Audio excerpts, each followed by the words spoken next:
Abu Bakar 573 sampai dengan 634 Masehi. Abu Bakar termasuk seorang laki-laki yang pertama kali masuk Islam. Selain seorang sahabat yang paling dekat dengan Rasulullah sebelum dan sesudahnya kenabiannya. Dia juga menemani Rasulullah ketika berhijrah ke kota Madinah dan mengikuti berbagai peperangan bersama Rasulullah. Dia digelari As-Siddiq karena senantiasa membenarkan semua hal yang dibawa oleh Nabi, atau karena dia tidak pernah berkata kecuali yang benar. Abu Bakar juga merupakan mertua Nabi Muhammad SAW karena putrinya Aisyah dinikahi Nabi.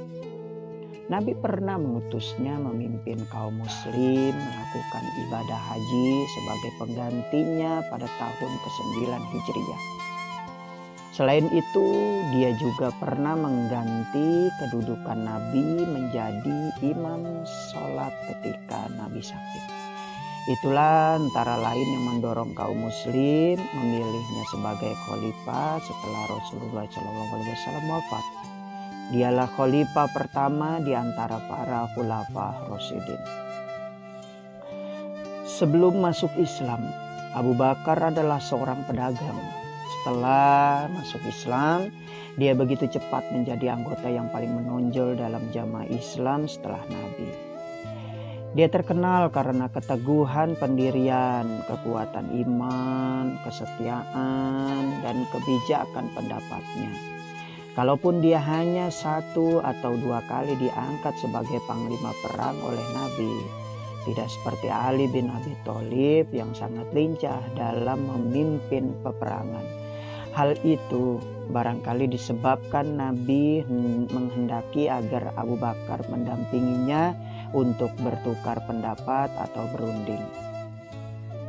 Kebijakan dan keteguhannya tampak pada hari-hari yang sangat kritis sepeninggal Rasulullah SAW, ketika sebagian orang, antara lain Umar, tidak percaya bahwa Nabi telah wafat. Abu Bakar membenarkannya. Abu Bakar pada saat itu menyampaikan khutbah yang paling dan sangat terkenal. Isinya antara lain adalah, ketahuilah, siapa yang menyembah Muhammad, maka sesungguhnya Muhammad telah meninggal dunia. Dan barang siapa menyembah Allah, maka sesungguhnya Allah maha hidup tidak mati. Abu Bakar mengingatkan mereka bahwa sesungguhnya dakwahnya hanyalah untuk Allah semata, untuk melaksanakan syariatnya dan untuk mengesakannya. Sedangkan Rasulullah adalah seorang manusia yang memberi peringatan dan kabar gembira. Kalaupun Rasulullah meninggal dunia, ajaran-ajaran yang dibawa tidak akan mati. Tatkala para muhajirin dan ansor bertikai mengenai pengganti Rasulullah, pertikaian itu hampir saja menyulut pembunuhan dan perpecahan di antara mereka. Peran Abu Bakar sangat besar dalam meredakan kekhawatiran orang ansor terhadap tindakan semena-mena kaum muhajirin.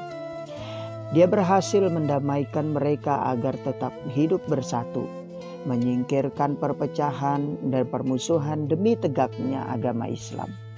Ketika sebagian kabilah bangsa Arab enggan mengeluarkan zakat, 2 minggu setelah dirinya diangkat sebagai khalifah, Abu Bakar berpendapat bahwa orang yang tidak mau mengeluarkan zakat itu murtad. Karena barang siapa mengingkari zakat sebagai rukun Islam, hal itu akan berlanjut kepada pengingkaran yang lebih besar. Karena itu, Abu Bakar merencanakan peperangan terhadap mereka meskipun sebagian sahabat menyatakan bahwa mereka tidak memiliki kekuatan untuk itu.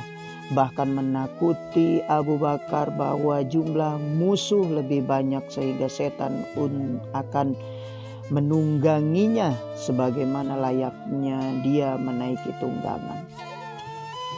Demi Allah, jika mereka mencegahku untuk melakukan itu, aku akan tetap memerangi mereka.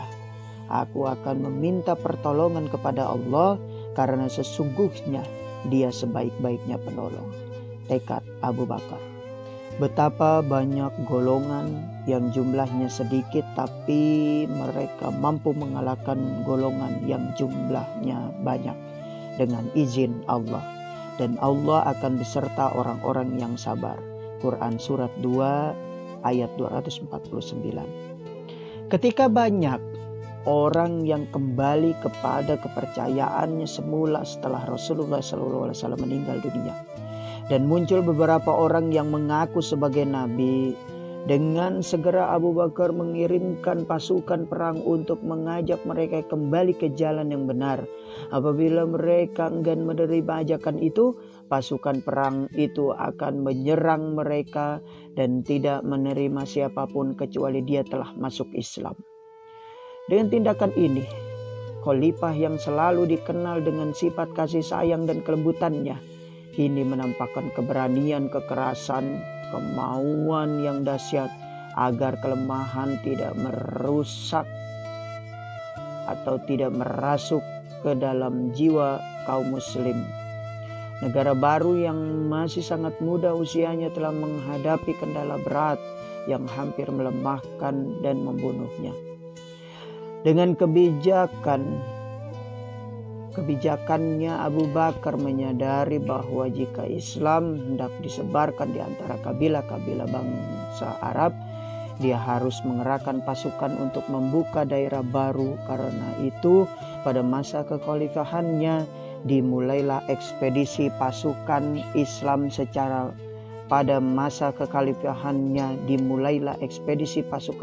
secara besar-besaran. Dia mengutus pasukan yang dipimpin oleh Khalid bin Walid dan Musanna bin Harithah ke Irak beserta Yazid bin Abu Sufyan, Surahbil bin Hasanah dan Amr bin As ke Syam. Abu Bakar meninggal dunia pada saat berkecamuknya perang Yarmuk yang berlangsung selama 3 bulan dengan kemenangan di tangan kaum muslim atas bangsa Romawi. Ketika dia mengkhawatirkan kaum muslim akan kembali bertikai dan bertengkar mengenai pengganti dirinya sebagai khalifah, maka sebelum wafat dia telah menetapkan Umar bin Khattab sebagai khalifah kaum muslim setelah dirinya.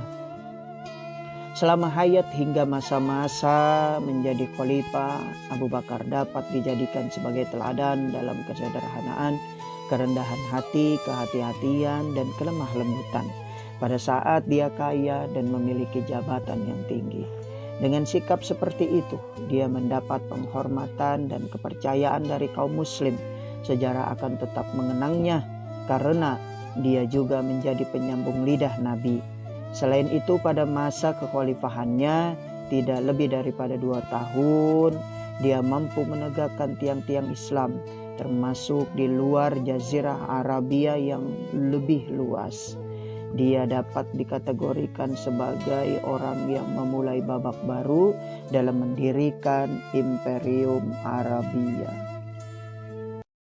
Terima kasih, semoga bermanfaat untuk semuanya. Mohon maaf atas segala kekurangan datangnya dari Al-Fakir Pribadi.